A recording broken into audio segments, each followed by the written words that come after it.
Can they? Maybe. Will they? I lean no, I'll take the field. But what say you?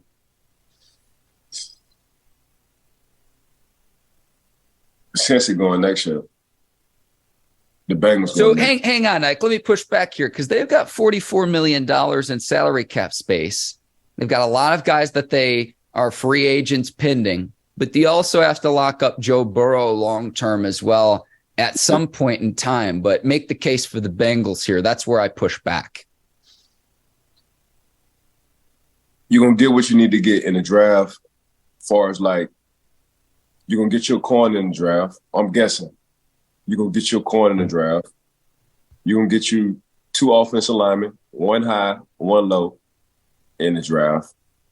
You're going to get your receiver as well because you got to be on guard just in case situations happen. T. Higgins, Boyd, company. You're going to keep Jamar Chase. You're going to lock up Joe Burrow. You're going to lock up Joe Burrow this offseason, speculating. Mm-hmm. And you're going to get you a tight end. So tight end first. My personal opinion, to help out Joe Burrow. Mm-hmm. Tight end, corner, 2 offensive linemen, and a receiver. That's 5 picks. You got 7 to work with. And they'll figure that out after that. The reason I mentioned this, some key free agents from the Bengals. I pulled up the tweet. Schefter had a great tweet about this when they got knocked out of the playoffs.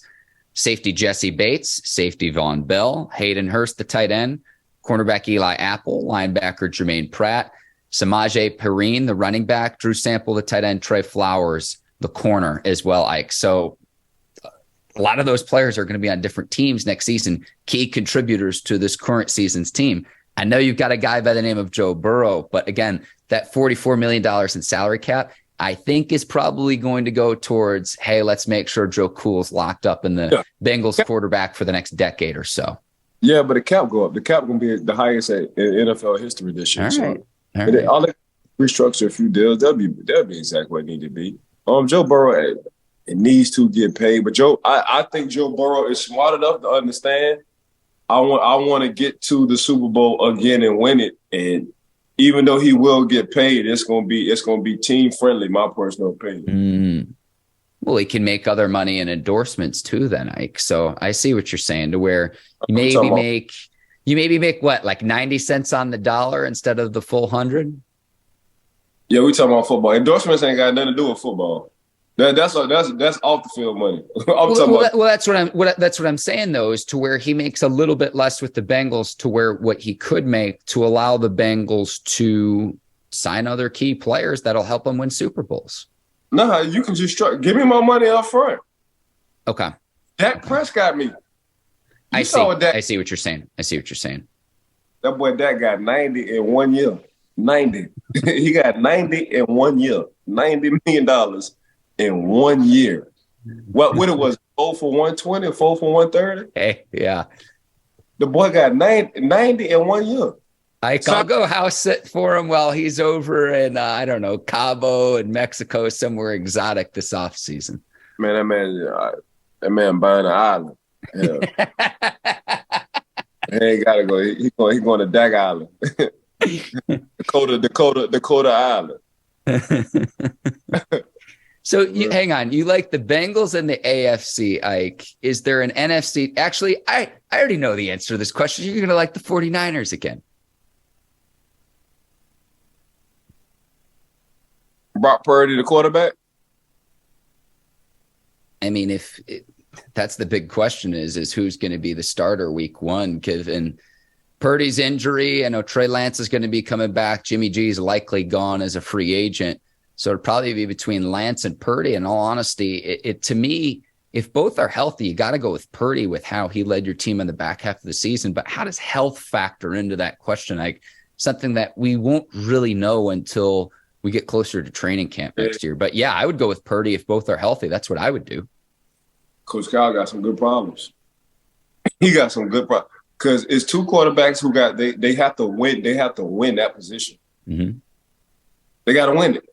They got it. And Coach Kyle, Coach Kyle the type like, hey, may the best man win. This ain't no first round or 6th round or Mr. Irrelevant. Hey, the best man gonna be under the center at the beginning of the season. But y'all got to do everything y'all need to do. I'm about to split both of y'all exactly right down the middle with reps. This is exactly what I'm doing. This is exactly what I'm doing. And may the best man win. Man, they say iron sharpens iron. So them boys in a good situation.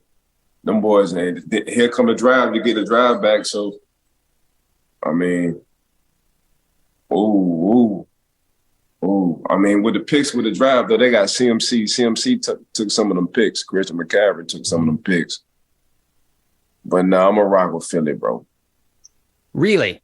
Yeah. Really? I just like Jalen. I just like what Jalen. I like what he did this year.